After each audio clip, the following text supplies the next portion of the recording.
राशिद शरीफ, आप क्या कहेंगे? क्या आप मानते हैं कि यह मसला कानून और संविधान का नहीं है, यह मानसिकता का, माइंडसेट का मसला है?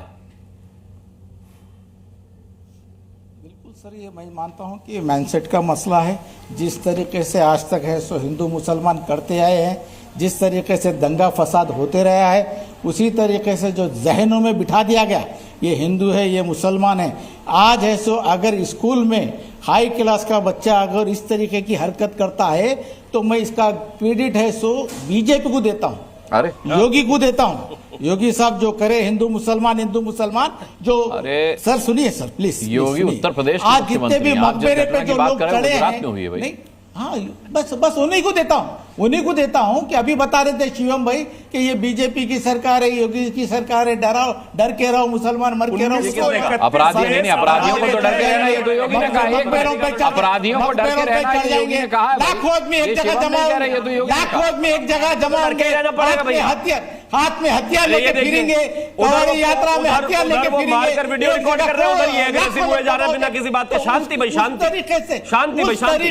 मारने काटने वालों के लिए चिल्लाओ तो आराम से बात हो सकती है, आराम से बात करिए। इस तरीके से अगर चलाने की कोशिश करेंगे तो इसी तरीके से अगर स्टेट को चलाने की कोशिश करेंगे सर तो ये दो तरफा भी नुकसान है, हिंदू भाइयों का भी नुकसान है, मुसलमान भाइयों का नुकसान। 1939 में एक तरफ संवेदना, दूसरी तरफ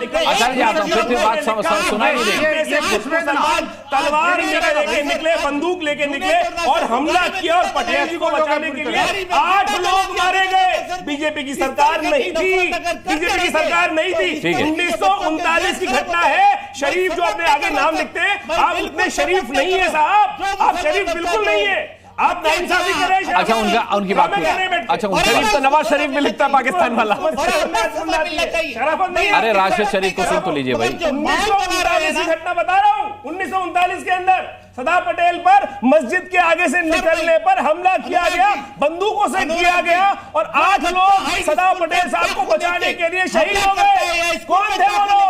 अखबार में छपा, यहाँ पे बर्दाश्त करने के अलावा काम नहीं आता है। अरे कौन को सिखाओ, सही जगह सिखाओ। जबरदस्ती जिहाद के चक्कर में, जबरदस्ती जन्नत के चक्कर में दिखाई दे। आप बोलेंगे तो उनकी आवाज नहीं सुनाई देगी। अगर मकबरे का आप जिक्र करिए, कितने लोग मकबरे पे चढ़ते हैं, कितने लोग जमा होते हैं, कितने लोग हथियार के साथ लेकर ये चला रहे हैं स्टेट, ये चला रहे हैं। इस तरीके का चलता है, इस तरीके से ये उनकी बात पूरी हो जाने दीजिए। हिंदू मुसलमान में भाईचारा ला सकते हैं, इस तरीके से आप बिल्कुल नहीं ला सकते भाईचारा। आप इसी तरीके से नफरत। अरे राशिद शरीफ ये जो मोनू मारा गया है, आपने ये वीडियो देखा है? दुबला पतला सा एक निहत्था इंसान। चलिए मैं मानता हूं उसने चोरी की, अभी साबित नहीं हुआ है। अगर आप चोर पकड़ लेंगे तो क्या मार डालेंगे चोर को? राशिद शरीफ, इसमें कौन सा हिंदू मुस्लिम है? वही बोल रहा सर, आप जिस तरीके से बता रहे मुस्लिम एरिया में अगर तो मैं कोई गलत नहीं बता रहा। मुस्लिम एरिया था, वहां सारे लोग जो थे जो मोनू को मार रहे थे वो सब मुस्लिम थे। मैं गलत थोड़े बता रहा हूँ। अरे सुनिए ना भाई, मैं गलत थोड़े बता रहा हूँ। आप जिस तरीके से बता रहे हैं का क्या मतलब है? मैं तो सच्चाई बता रहा हूँ, यही तथ्य। मुस्लिम मोहल्ला था, सारे लोग जो उसे मोनू को मार रहे थे सब मुस्लिम थे, इसमें गलत क्या है? अरे सर मैं शिवम भाई की बात कर रहा हूँ। अगर मेरे जेब में अगर पेन है तो मैं किसी का कत्ल करूंगा जाके?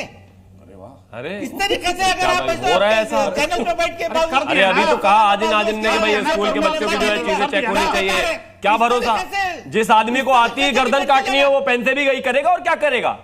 पेन से अगर लिखना आएगा तो लिखेगा और काटने वाला होगा तो काटेगा। वो बराबर में विनोद बंसल जी की जेब में भी पेन लगा हुआ है, हमें पता है लिखाई करेंगे बस वो। लेकिन आप इस पेन को कैसे चला दो भगवान जाने भाई। अनुराग जी देखिए, अल्लाह का शुक्र है मैं तो ये आप ही ने कहा स्टूडियो में सुरक्षित हूं। अनुराग आप ही ने स्टूडियो में आप डर क्यों रहे ना? अगर शिवम जी बार-बार अपने आप को असुरक्षित महसूस कर रहे हैं, भाई देश तो सुरक्षित हाथों में, फिर आप अपने आप को असुरक्षित क्यों महसूस कर रहे हैं? नहीं भाई, आपका बार-बार सवाल है। ये सवाल पूछ लूं, ये सवाल पूछ लूं। हाँ देखिए, मैं असुरक्षित क्यों महसूस कर रहे हैं? मैंने तो एक ही चीज कही। देखिए मैं तो एक ही चीज कह रहा हूं सिंपल भाषा में। पेन शरीफ की जेब में लगा हुआ है तो रिस्क है, पेन बंसल जी की जेब में लगा हुआ है तो रिस्क नहीं है। वो पता है वो लिखेंगे पेपर निकाल के, या फिर शांतनु जी की जेब में लगा हुआ। अब मैं क्या करूं, माहौल ही ऐसा बना दिया आपने। ठीक है विनोद ऐसा बंसल, नहीं है कि हर आदमी ऐसा है, लेकिन क्या करें माहौल ऐसा ही बन गया। विनोद बंसल, क्या आपको भी डर लग रहा है? नाजिम खान का सवाल है कि डर क्यों लग रहा है? देश तो सुरक्षित हाथों में है। उत्तर प्रदेश में डबल इंजन की सरकार है, गुजरात में डबल इंजन की सरकार है, फिर डर किस बात का है? अनुराग जी, सरकार तो डबल इंजन की है, लेकिन ये कि आपको पता है उमेश कोहली के साथ क्या हुआ था? आपको पता है उदयपुर के कन्हैयालाल के साथ क्या हुआ था? आखिरकार ये दोनों की दोनों जो है ना अपने दोस्त के धोखे के चक्कर में फंस गए थे। वो अजीज दोस्त थे, उन दोस्तों के साथ इन्होंने क्या नहीं किया था। उन हिंदुओं ने पूरी जान नौछावर कर दी, लाखों रुपए उनके ऊपर खर्च कर दिए, लेकिन इसके बावजूद भी अंततोगत्वा धोखे से पकड़ करके उनकी हत्या कर दी। और आप देखिए, यही मैं कहता हूं, आप देखिए, ये दोनों की दोनों बात संविधान की करते हैं। एक हाथ में संविधान, दूसरे में छुरा रखते हैं साथ में। ये नहीं चलेगा। आप देखिए कि आपने जब से डिबेट शुरू हुई है तब से विनोद बंसल जी, आप संविधान की बात नहीं करते भाई, हम तो संविधान की बात करते हैं। अल्लाह का शुक्र है संविधान की बात नहीं करते। संविधान के साथ में जो है ना, संविधान के साथ कम से कम सुरक्षा भी होनी चाहिए। आखिरकार मुझे बताइए कि जिस जिहादी को ये प्रोटेक्ट करने की कोशिश कर रहे हैं, जिन जिहादियों की जो भीड़ तंत्र को प्रमोट करने की कोशिश कर रहे हैं, इसी को कहते हैं कवर फायर है अनुराग जी। इसी के कारण आतंकवादी पनप रहे हैं। इन्हीं के कारण जो ना बच्चों के अंदर भी जिहाद और अहिंसा की वातावरण बन रहा है। आखिरकार ये जो मैं कह रहे हैं ना, मैं कहूं, देखिए जो सरकार को ये कोस रहे हैं, मैं कहना चाहता हूं अगर सरकार ने कार्रवाई कर दी तो अभी 2 दिन बाद ये कहेंगे अरे ये क्या हो गया, सरकार ने बच्चों को पर हमला कर दिया, सरकार ने बच्चों को पकड़ लिया। ये है इनका दो तरफा चेहरा। एक तरफ जो है ना, जो अपराधियों को बचाएंगे और दूसरी तरफ खंजर लेकर के और जो निरपराध लोग हैं उन पर चलवाएंगे। ये खुद नहीं करेंगे, मैं कहता हूं। लेकिन ये जो काम करने का है वो नहीं करेंगे, और ये संविधान की बात करेंगे, उसी संविधान की हत्या करेंगे। एक वो राजनीति में बैठा हुआ हमारे संसद का जो नेता बना हुआ है, ये विपक्ष का नेता है, वो भी संविधान लेकर घूमता है। आजकल वही संविधान इन जिहादियों को पकड़ा दिया उसने।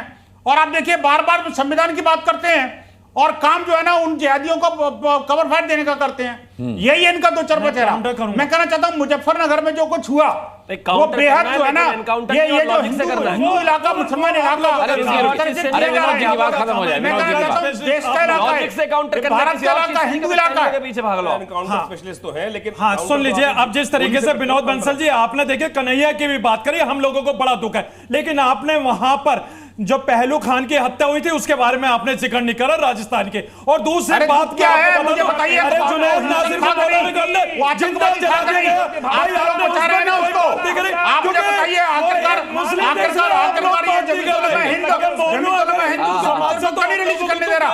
आप मुझे बताइए, ऐसे लोगों को मौत की सजा होनी चाहिए, इससे बचाने की कोशिश क्यों हो रही है? उनकी मॉब लिंचिंग हो रही है। मुझे बताइए, संविधान को बार-बार मुसलमानों की मॉब लिंचिंग कहां हो रही है?